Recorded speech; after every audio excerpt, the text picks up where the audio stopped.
No, zdaj bi se malce pogovorili o zeleni rezi. Zelena rez je ena izmed rezi. Napačno mnenje ljudi je, da se lahko brezuje drevo samo v času mirovanja. To ni res. Drevo lahko brezujemo celo leto. Je resnica, da je naj bo poudarek za rez predvsem spomladi, ne prehitro, nekako kakšne 2 tedna pred brstenjem. Takrat se že vse vidi in tudi za neukov, ko se dobro vidijo cvetni brsti in vse ostalo. Zakaj sploh obrezujemo? Zato, da drevo vzdržujemo vitalno, da nam in rodi in raste. Seveda se pa dogaja, da raste preveč, predvsem v letih, ko je veliko padavin, je rast bujnejša, pa seveda tudi takrat, ko je pridelka malo na drevesu, takrat nam drevo intenzivno raste. Opozoril bi, da je to en dober indikator, namreč pretirana rast takih navpičnih poganjkov, predolgih, obilna rast teh poganjkov, je nekje znak, da smo drevo mogoče preveč zožali, znižali pretirano. Skratka, drevo nima dovolj svojega prostora, zato se odziva s pretirano rastjo. Ampak pustimo to, to drevo je nekje tako, kot mora biti, ima pridelek, vreme je ugodno, ni bilo suše, ni pretirane vročine, zato se lahko zelene rezi lotimo.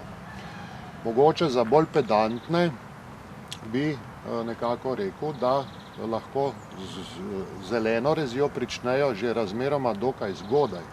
To pomeni, ko so ti poganjki dolgi tam 15-20 cm. Zakaj? Takrat najlažje poganjek primemo in ga enostavno odlomimo, ker še ni olesenel. In čistimo predvsem hrbet veje, to je ta zgornji del veje, kjer največ poganjkov seveda tudi izrašča.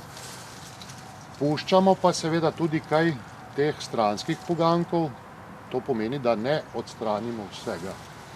Če seveda tega nismo počeli, se v tem času nekje, ko se prične, oziroma ko se zaključi prvi del rasti, prva rast, to je nekako začetek julija, lotimo zelene rezi in to velja za vse, za celotno drevo, da izrezujemo take močne, dolge poganjke, ki so prvič velik porabnik hrane, predvsem pa velik porabnik kalcija. To se pa odziva predvsem pri jabolkih. Večina pozna take pegice, grenke, to je tako imenovana grenka pegavost, in če je manj teh poganjkov, se ta bolezen manj javlja. Potrebujemo škarje, pogledamo si vejo, kaj z njo želimo in kot sem rekel, izrežemo oziroma kaj tudi pustimo. In konkretno, če tole pogledamo, te bolj vodoravne, strani raščene poganjke bomo pustili, ker nam bojo nekako služili za pridelek v nadaljnjih letih. Kar pa je tule v notranjosti, pa enostavno izrežemo, zrežemo pa vedno na čisto.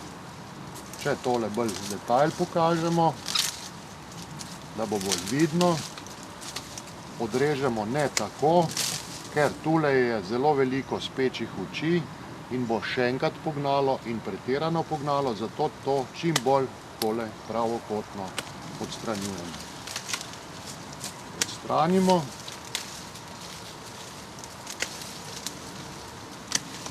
Pravim pa še enkrat s premislekom, stranske poganjke puščamo, mogoče kakšnega tudi, če takole zapognemo, mogoče konkretno ta poganjek.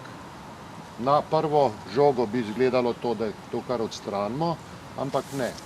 Bomo kar upognili in nam bo to služilo pri vzgoji na tej veji kot tako imenovana ribja kost. In gremo še v notranjost in še to odstranimo. Posledično, kar smo naredili, vpliva na boljšo osvetlitev notranjosti, bojo zato plodovi v notranjosti dobili sonce, svetlobo, bojo boljšega okusa, krošnja je postala zračna, je zato manj bolezni, manj škodljivcev, ker tudi to je problem, na teh mladih pogankih se zelo rade zadržujejo uši in če nekako mi drevo, da te poganke odstranimo z drevesa, bo tudi manj uši. Skratka, drevo je prezračeno in pripravljeno, da tudi lepo v notranjosti plodovi lepo dozorijo.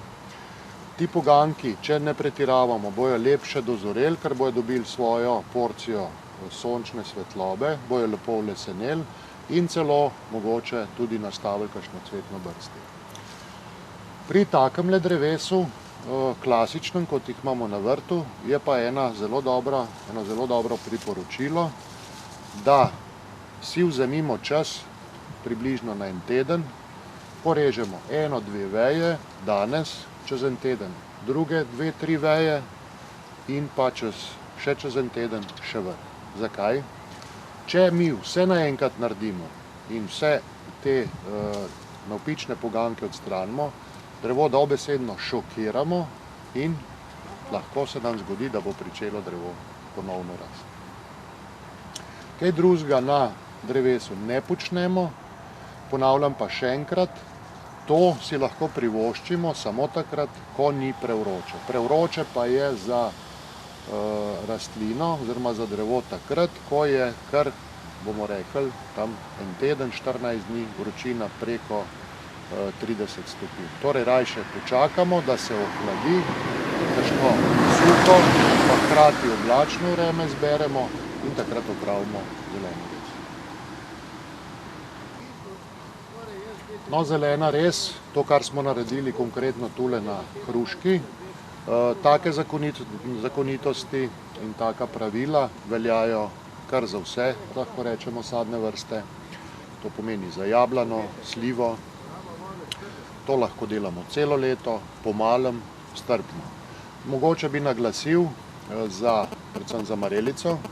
Marelico takoj po obiranju, zdajle so marelice že pozorele v tem času, izrežemo, resnično marelica raste ponavadi kar bujno, ima gosto krošnjo, zato izrezujemo te še bolj izrazito te navpične poganke, torej po obiranju, prej bi naredili veliko škode.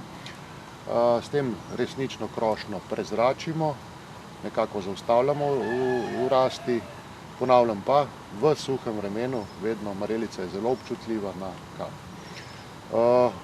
Enako velja lahko tudi za breskev, skratka za vse sadne vrste.